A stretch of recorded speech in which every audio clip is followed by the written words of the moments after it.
Trauma serial 40 episode में आप देखेंगे कि ईर्षा जो है वो एज़ल से कहती है कि आखिर तुम मुझसे किस जन्म का बदला लेना चाह रही हो। मैंने तो कभी भी तुम्हारा बुरा नहीं चाहा, लेकिन फिर भी तुम तो मेरे हाथ धोकर पीछे बढ़ चुकी हो। मैं आखिर ऐसा क्या करूं कि तुम्हारे दिल को ठंडक पहुंचाए। इस पर एज़ल उसको जवाब देगी कि तुम मेरे पापा की ज़िंदगी से दूर हो जाओ, यहाँ से बहुत दूर चली जाओ और खुद ही ऐसे ही कर दो। आगे से वो कहेगी कि ऐसा तो बिल्कुल भी मुमकिन नहीं है, क्योंकि मैंने कमाल साहब से शादी की है, इसलिए मैं अब यहाँ से नहीं जाने वाली हूँ। ये बात तुम भी अपने जहन में रख लो। आगे से वो कहेगी कि मैं तुम्हें चैलेंज करती हूँ कि मैं तुम्हें यहाँ से निकलवा कर ही सांस लूँगी, क्योंकि मुझे बहुत ज़्यादा ज़रूरत है तुम्हारे इधर से निकलने की। मैं किसी को भी इधर अपनी माँ की जगह पे बर्दाश्त नहीं कर सकती हूँ, इसलिए बेहतर यही होगा कि इन प्लान्स का हिस्सा मत बनो और यहाँ से चली जाओ। उसके बाद आप देखेंगे कि जो कमाल की पप्पो है वो आए दिन अब आ जाती हैं और आकर ईर्षा का जीना महाल कर रही हैं और ईर्षा को बार बार बातों बातों में जलील करती रहती हैं और कहती हैं कि तुम आज से सारे घर के काम करोगी, तुम्हारा इस घर में सिर्फ़ और सिर्फ काम के अलावा और कोई काम नहीं है। यानी कि काफ़ी ज़्यादा बातें सुनाई जाती हैं और कमाल को भी खामोश रहना पड़ता है जो कुछ उसके साथ जुल्म ज़्यादती हो रही है,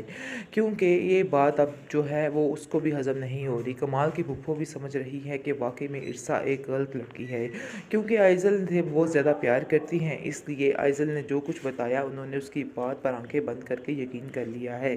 और जो कुछ देखा है वही यकीन कर रही हैं। इसके अलावा आप देखेंगे कि काफ़ी ज़्यादा ईर्षा परेशान रहती है और उसको समझ नहीं आती और बार बार उसको बात याद आती है कि जमशेद ने कहा था कि तुम्हें कमाल खुश नहीं रख पाएगा और ऐसा ही हो रहा है। लेकिन वो अपने आप से वादा करती है और सोचती है कि वो पूरी कोशिश करेगी कि इस रिश्ते को निभाए और एंड तक वो यहाँ से कभी भी नहीं जाएगी जब तक कमाल साहब उसको दिक्कत देकर इधर से नहीं निकाल देंगे। तो अब इस बात पर वो डर चुकी है कि वो यहाँ से कहीं नहीं जाने वाली है, वो इधर रह के दिखाएगी।